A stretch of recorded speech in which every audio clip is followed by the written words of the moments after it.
Good morning, everyone. Welcome to Sports Shorts Daily. Ronnie Rance alongside TK Tommy Christ here on this Friday morning Sports Shorts Daily edition. TK's over at Tremonti's Meat and Seafood where they're rocking and rolling. Lots of folks over there coming through the door this morning, getting all that they need for the weekend because this time of the year when the weather is absolutely perfect, you got a lot of barbecues, you got a lot of backyard parties, you got a lot of folks heading over to Gonzales for tailgating this weekend with the country fest that they have going on Friday and Saturday, multiple shows. Jason Aldean, the headliner tonight, Kid Rock, the headliner tomorrow. At one point, I think when they originally came out with this event months and months ago, I think Hank Williams Jr. was supposed to be like on the rundown, and then at some point he's no longer. And I thought of you, TK, because I know you're a giant Hank fan, one of like three I know. That's TK's over there. I'm at an undisclosed location presented by the Louisiana Sports Hall of Fame, right there. Louisiana Sports Hall of Fame. Go to lasportshall.com. We are still trying to get control of our Facebook page, which is just insane. Wow. We have been dealing with Facebook. We've sent requests. We've even brought in an outside source who has connections to Meta, trying to get – it's just unbelievable that you can't really get things to happen or people to respond. We just spent since Saturday. We're almost a week, and we don't have any information back yet from Facebook if we're going to, in fact, be able to get back this page or this Facebook page over 10, 11,000 people following it. So it'd be a disastrous thing if we were to have to start a Facebook page from scratch. But that's where we're at right now. So we do have Instagram and others, but go to lasportshall.com for more info. We've got a golf tournament on the 14th in Alexandria. I want you to be there, celebrity event. Okay. Louisiana LeBear's Casino, our presenting sponsor. LeBear's is where they're going to be watching the Final Four this weekend, men's and women's. Let's talk about the Final Four here to get the party started. Then we'll move to LSU baseball. The South Carolina, NC State. South Carolina undefeated. We thought they would win a national championship last year. They shockingly were beat in the semifinal by Iowa, which set up LSU, Iowa in the finals, and the Tigers won. But they are rolling, and they take on a rival in NC State. Anytime the Carolinas play each other, it's a big deal. Iowa, Caitlin Clark going to be taking on UConn, another epic battle in the sense that Caitlin Clark, biggest name in women's basketball, the most eyeballs, versus a powerhouse in Gino Auriemma's UConn, a blue blood program. So that is another huge crowd expected. And imagine Iowa, South Carolina. That'll be in that 10 million, range of people again. But I'm looking forward to the women's Final Four, Tommy, more than the men's. Can South Carolina go undefeated? Is anybody going to stop Caitlin Clark? I mean, in her final games, I honestly care more about the women at this point than I do the men. Well, and there's certainly so many storylines. And, as we sit here Friday morning, everybody thinks UConn's going to win the men, South Carolina's going to win the women. But you got to line up, tip it off, and play. I mean, that's one of the beautiful things in sports is you might think that. You might want to bet that at the sports book at LeBear's, but you don't know that. So it's going to be fun to see how it unfolds. Again, with so many storylines from Caitlin Clark on down. I mean, it's going to be a fun weekend for all basketball fans and, quite frankly, for sports fans. Over on the men's side, Purdue and North Carolina State, the battle of big men up there, post players, and then UConn, Bama. As good as Bama is, and I'm a Bama fan when it comes to basketball. I think they have a good team, good program. Obviously, they think so too. They locked up their coach forever with a big contract. But UConn's a favorite over Bama in a semifinal of the Final Four. Like, that is rare. That, because it's not like Bama's the 12 seed and a Cinderella story. This is a team a lot of people thought might end up in the Final Four. And here they are, and they're an 11.5-point. If you had to put some ducats on it, where would you go? Man, UConn has been so dominant in this tournament. As national champions last year. I mean, when you pile it all together, I would have to lay the points. They've been winning by over 20 points. Their average margin of victory. I just can't see Bama pulling it up. And Nate Oates is a heck of a coach. So look, we'll have to see if he can pull off some magic. Right. One thing about Purdue, I don't know if you saw this when they punched the ticket to the Final Four. Their big center, guy 7'4", he cut the net down without a ladder. That, like he just reached up and cut it because he's 7'4". That doesn't happen every day. Always guys on the ladder. I mean, I remember John Brady on the ladder. I mean, but he just reached up and cut it. He didn't need the ladder. That's pretty wild. All right, let's talk LSU baseball. The Tigers get game one of the series against Built. It's very rare that an LSU team needs a victory so badly, but boy, did they.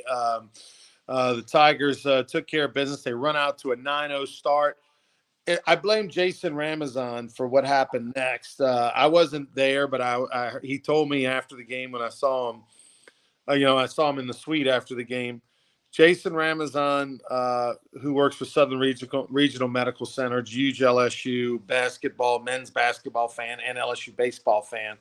And he and Charles Harvey were at the game, and he walks into the suite. They are up 9-0. 9-0 LSU is up in the fourth inning, I guess it was. And he immediately says, "Man, we might get out of here early tonight with a 10-run rule." I mean, he literally said that out loud. Tigers don't score another run the rest of the night. I think they only got one hit maybe. And then, of course, they hang on by the hair of their chinny chin chin with the tying run on deck, and things get a little weird there in the ninth, and they win 9-6. Yeah, no, when it was 9-0, I actually thought the same thing. This could be a 10-run rule, but then you go, wait, Vanderbilt's a pretty good team. Tim Corbin's a great coach, and they got players, and then all of a sudden they got the 3-run bomb, and then a couple more guys on base, and you start looking around like, can this bullpen, do this? Well, Griffin Herring, what a job he did last night. 3+ innings in relief. So, but Ronnie, last night, the first 2.5 innings of that game, they played in like 21 minutes. I mean, it was 3 up there down, 3 up there down, 3 up there down. Like we might be out of here by 8:20. But anyway, it was a win that LSU needed. That's no secret, and they got it done. So that's cute, that's warm and fuzzy. But now it's all about tonight. Gage Jump will be on the mound, and Vanderbilt is a very good baseball team. One of the best coach teams. I don't like the all black uniform thing, but that's a personal thing. But and they won't wear that tonight. But it was a win LSU needed, and some different guys got some things done, and it was pretty cool. So, last night LSU had 2 homers. Remember last year they averaged 2 homers a game. They had 2 homers. They got, Holman and Herring are by far, the LSU's best 2 pitchers. Herring's been their best pitcher for the last month. Holman did his part. He had 10 punch outs, no walks. And so that's how you can survive. That's how you can survive a couple of big innings, which they got off of him in the 5th and 6th when they were able to claw back. LSU made an error that kept extended the inning. They took advantage of it with a homer. But the key to LSU being able to, I think, survive last night was their command on the mound prior to the 9th inning, really. Their command on the mound with the walks. And that's what this team, to me, has to focus on. Now, you sent out a little text during the game, which was funny. When they were up 9-0, you said that every team in America was going to start banning cell phones. But clearly, that little experiment, and I don't know how long it's going to last, if it's going to be, what their process is on it. But the fact that Jay Johnson announced at his radio show on Monday that he would ban cell phones from the ballpark and all the locker room and all that, that's their new policy. Hey, 1-0 since the new policy. Yeah, well, whatever it takes to walk off the field with a win, you're going to do it. And I don't think they got their phones back today. Maybe if they sweep Vandy, they could start. I don't know, but no, hey, it's whatever it takes. I mean, that's one of the baseball things. You do what it takes, and if that's what it's got to be, then so be it. And again, 7:00 tonight. Looking forward to it. Remember, it was either Oklahoma State basketball a few years ago that banned cell phones for like the last they had a bad run. They banned cell phones. They got hot, and then the team decided to just stay with it the rest of the year. It was in basketball sometime. I feel like it was 5-6 years ago, something like that, and it got a lot of national attention. Um, I'm curious to see what happens, because if all of a sudden this, regardless of whether it's connected or not, but if all of a sudden this LSU team turns the corner and starts to put things together a little bit, I'm curious to see what internally their leadership's like. Obviously, the Hayden Travinsky and the Milazzo thing gets a lot of attention because they're older. They're doing their podcast. They're both catchers. One's been there 5 years, the other 4 years, or one's 6, the other 5, whatever it is. But will they step up even if things go well and say, you know what, coach, we're going to stay with this as a team. We've decided as a team we're not going to mess with a streak. This has been a good thing, because there's going to be a lot of guys that are going to be itchy and want their cell phone back, when they're in the locker room and all that kind of stuff. The right thing would be for those guys to show leadership, if in fact this makes a difference, and stay with it the rest of the year. Well, they might stay with it, Ryan. It was funny last night. Holman retired the first 13 batters. And I was sitting with my daughter, and she said something about, you want to go to the concession stand. I can't move yet. She was, why not? I go, well, you ought to think about it. She looked at the scoreboard. I get it. You got no hitter going. So, that was cool. But, it's a baseball thing. Yeah, they may stay with it. If they can keep scoring 10 runs against, that pitcher for Vanderbilt last night, he's a first-round draft choice. And they got to it. We'll see. But I don't know. It'd be fun to see what happens tonight. One of the small victories for LSU last night was that Paxton Kling, who was batting like 188, went 1 for 3 with a walk. And the walk was a big walk at that moment. He was down 0-2 and got the walk, and that led to a chain reaction of some good things. And he got a hit. So, look, 1 for 3 with a walk is not worthy of usually a mention. But for a guy who hadn't had a hit in a while, and for a team that is still desperate to figure out its outfield, and he's a guy that was expected to be a big part of that outfield, hopefully, like the team, that this is a sign of good things to come, because LSU right now has Mac Bingham sort of on fire. I think he hit his 8th homer last night. You got a guy in Bingham who's swinging a hot stick for the outfield, and then that's really it. That's really it. Now, Pearson showed signs of life last night, had a homer. Can he build on it? He's so streaky. He'll have a good week, and then he'll go disappear for a week. Punch out 4 times. Yeah, just get 1 hit a game. 1 for 4, 1 for 3. I mean, just in a walk. Like, that's all we're hoping for. But he'll go 4 for 4, and then he'll go 0 for 15. But I think Pearson's probably in there by default, because you don't really have better options. He's a veteran hitter, and you just keep thinking, there's no way this guy hit 299 with 9 homers as a freshman. He's a junior now. It's got to be there. So I think they keep fighting for him.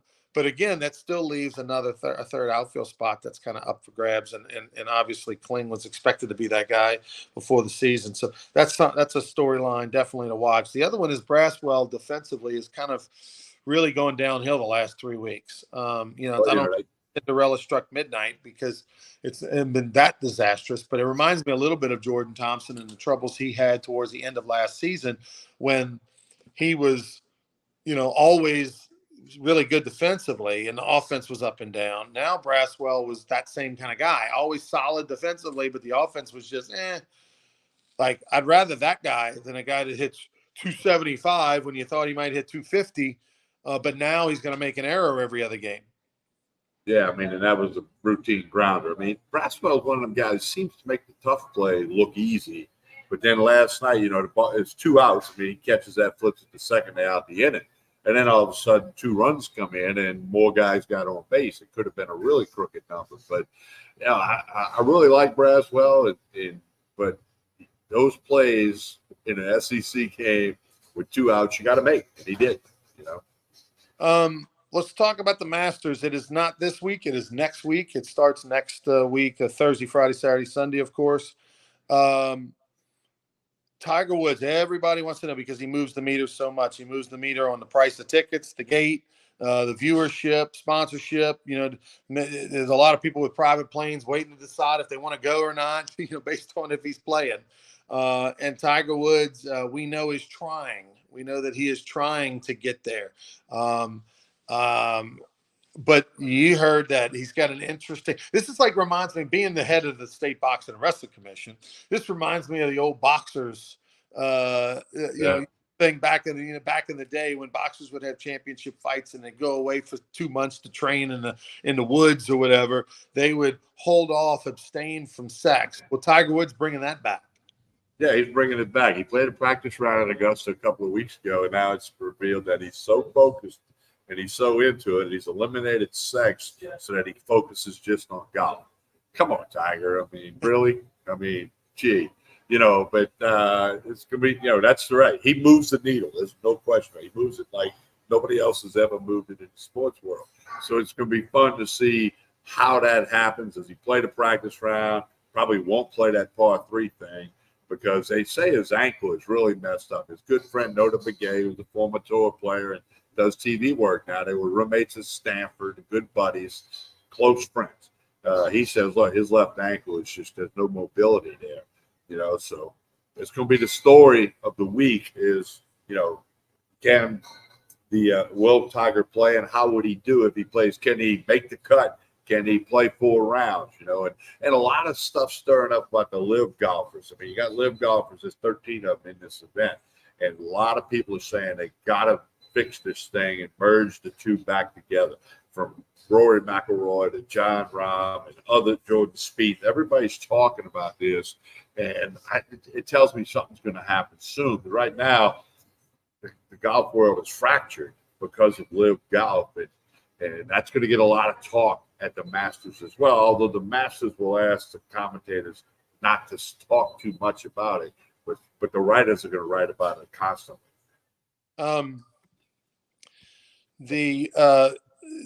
Who's happy about the whole eliminated sex thing with Tiger Woods while he's prepping for the Masters, and that is his old therapist at the sex rehab center in Hattiesburg, Mississippi, that Tiger went to about 14 years ago or so, and the scandal broke when he had the issues with his wife, and it led to their separation, and then it came out about all the affairs he was having. He went to Hattiesburg, Mississippi, to a rehab center that specialized in sex addiction, and so now here we are, 14 years later, and that old therapist is like, "I believed in you, Tiger." Rodney Craig makes the comment that's the opposite of a slump buster. True. And for those, should we tell people if they don't know what a slump buster is? Tell them. Huh? Tell them. Well, I never batted in college and never couldn't have hit. I couldn't hit water if I fell out of the boat. But they were saying the guys were struggling to hit. You got to go out one night, find the ugliest girl in the room, and you take that home, and it'll take you out of your slump buster. So, that was a funny story about hitting. I played with a guy from Ponchatoula who actually hit 410 one year. Back then that was unheard of. And this dude could hit, flat out hit. Well, we were all together a couple of weeks ago, and we were like, Tap. His nickname was Tap. We said, man, you were killing the ball your senior year, man. What happened? All of a sudden you were hitting like 490, and all of a sudden you slumped. He goes, yeah, because Lent came in, and I gave up drinking for Lent. And then the average went down. And he goes, and if you go look at the stats, it went back up when Lent ended. So, and he was being serious. He wasn't trying to be funny. So that's it. But slump buster, everybody in the baseball world knows what that means. Let's move over to NBA for a minute. The Pels are in a little bit of a tailspin. They find themselves, Tommy. It wasn't that long ago. The Pels were in 5th place in the West, a half a game out of 4th. Right. Climbing with a bullet, looking like they were going to potentially, maybe if you get into the top 4, you're hosting a play. You're the home team for a playoff series. You've got the home court advantage of the first round playoff series, and you don't have to worry about a play-in game. So you got to be top 6 to avoid the play-in game. You got to be top 4 in order to guarantee home court advantage in the first playoff round. They were sitting there on the verge, trending in the right direction. Obviously, the Ingram injury, which he's now out to, expected to be positive, the playoffs. With a hyperextended knee, and then now they've gone in the opposite direction. They find themselves tied with the same record as the Suns, but the Suns currently are 6th, and the Pelicans are 7th, and that's bad because that means the 7th place you have to play in that little play-in series just to get to the playoffs. That's not where you want to be. The Pelicans have 6 games left to play, 2 of them at home, including tonight against the Spurs, where they are a huge double-digit favorite. And then the final game of the year against the Lakers, which I'll try to be at that one. That's April 14th. So that one probably going to have a lot of playoff implications. It's a bad time right now. The Ingram injury couldn't have happened. Zion is day to day with a finger injury. So for a team that needs to probably, Tommy, go 3-3 at minimum down the stretch, and if not better, to have a chance to move up to the 6th spot, they are in a world of hurt right now. They look like they're tumbling. Yeah, well, big favorites against the Spurs. Like you said, the Spurs and the Pistons, that's 2 of the worst teams in the NBA this year. So got to get the win. Doesn't matter if you cover, they got to get a win tonight. By the way, Ronnie, big conversation with Mike Greenberg, the national sports show host, said something about he thought UConn could beat the Pistons. Okay. And wait, you ready for this? This is going to blow your mind. So Dan Patrick, is one of his big sponsors is DraftKings. So he called somebody at DraftKings and said, what would the line be if the Pistons played UConn? You ready for this? Take a stab. What you think the Pistons would be favored if they played UConn like tonight? Percent are going to be favored. The matter is, the question is just by how much. I'm going to say 29. You guessed a lot higher than more people, but it'd be 45-point favorites if the Pistons played UConn. 45-point favorites.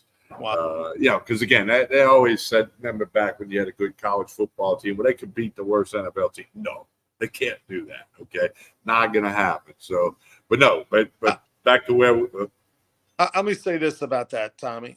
One, I think that's too much. Okay. And here's my example.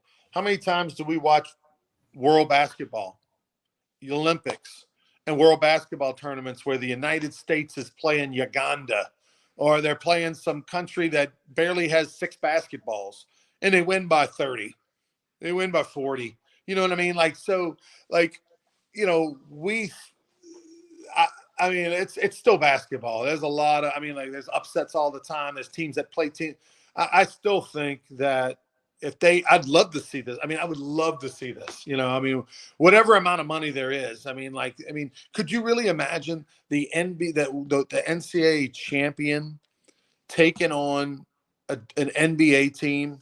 For real, like not just LeBron's there and he's sitting on the bench.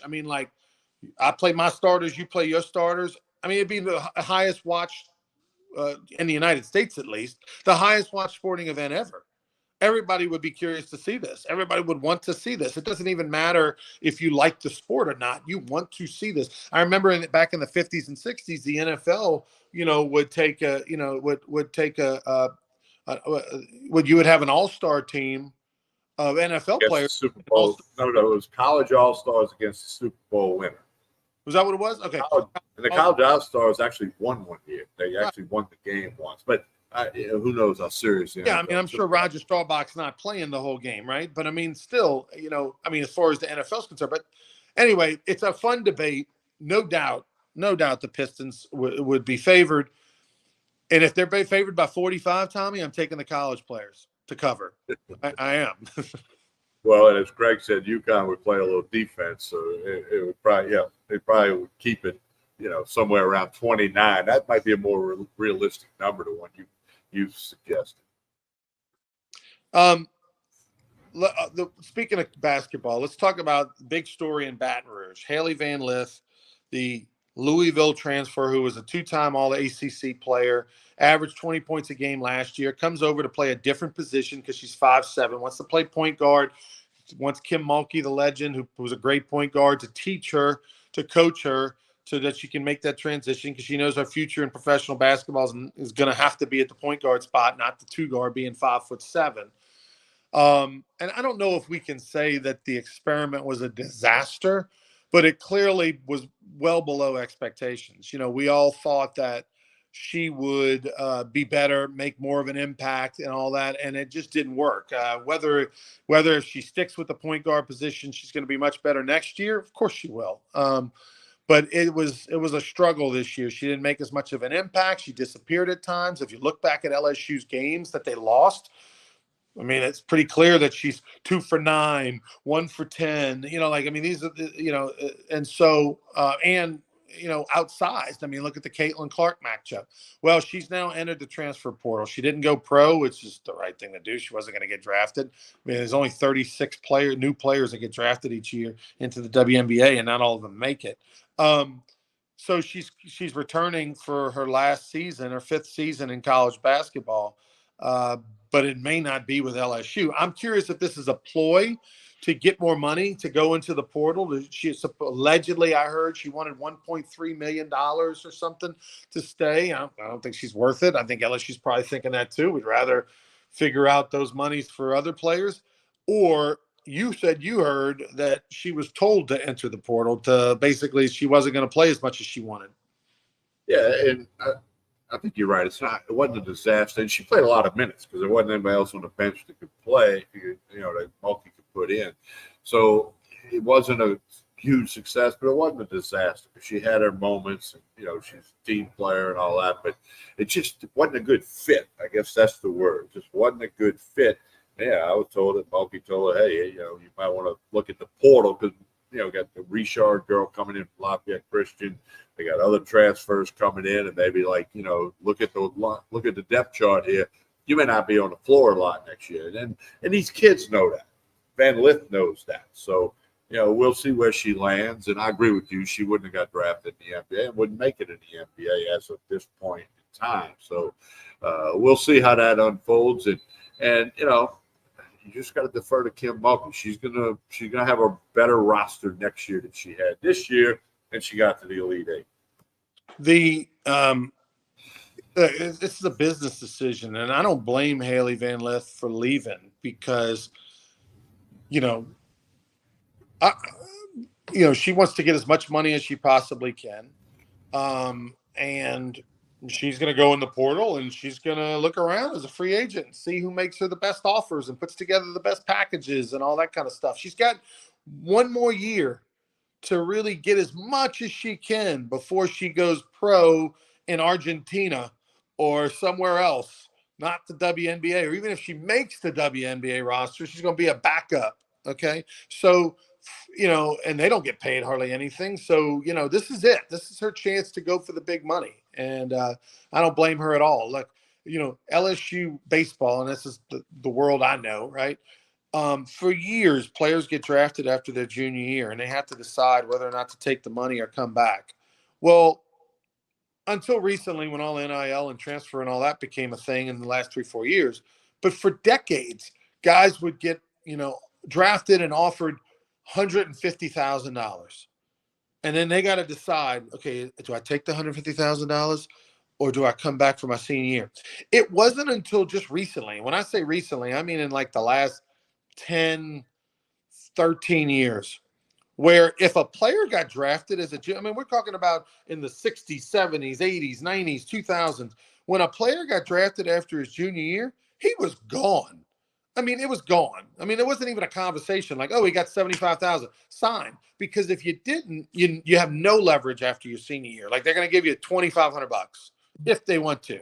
So there was a ton of people that and nobody thought anything of it. So for people to get upset, whether it be Haley Van Lith leaving or any other player in any other sport, it's about maximizing the biggest amount of money that you can possibly get while your value is there. Just like in any business, Tommy, if you were working at a business and the competition wanted you and they're willing to double your money, you would leave and nobody would think anything of it. Matter of fact, you'd walk into your office and go, "Hey, boss, listen, I'm leaving. I really don't want to leave, but man, they're doubling my money." And your boss would go, "Man, we hate to lose you, but you got to do that." So that's this situation. They would probably love to have Van Lith back at LSU, but it's for the value. We want you to be back at this amount of money, and you want this amount of money. And if you think you can go get that money somewhere else, then you got to do it. And that's what's happening. Ronnie, Michigan State coach Tom Izzo was on the Dan Patrick show this morning. And Izzo's been around forever. And Dan Patrick said, when you're talking to somebody in the transfer portal, how soon does what kind of money am I going to get come up?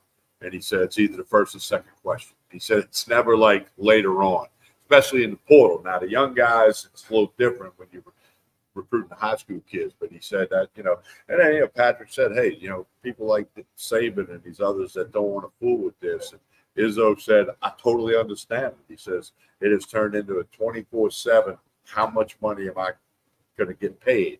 That's all these kids want to know now, because and some of them are getting a lot of money, some of them are getting good money, and that's just the landscape now.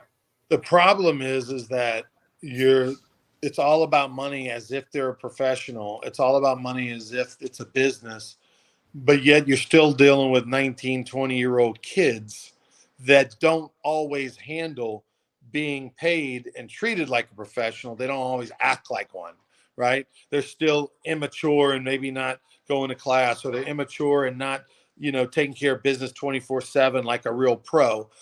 Is a big difference between being a pro and being a college player. But yet they want to get paid like a pro, but they want to act and be a college player. And that sometimes is not, that sometimes is the problem. In most cases, it's a problem. I'm sure there's some athletes who are, handling everything in a pro manner, but that's the minority. Tell us about Tremonti's on the way out of here, TK. Well, they got live crawfish, boiled crawfish today and tomorrow, whatever you might need. The lunch specials, all like you said, Ronnie, everybody, beautiful weather in your backyard. You're going to the friend's house, you're having people over. Come get everything you need here at Tremonti's, from the wine and the bourbon to the steak and the seafood and the ribeye rolls and the shrimp rolls. Great hamburgers here. Throw them on the grill. You'll love them. It's all at Tremonti's on Jefferson Highway in Baton Rouge. We will be at Tremont. We will be tomorrow in sports shorts over at Calandro's on Perkins and Segan. Tomorrow?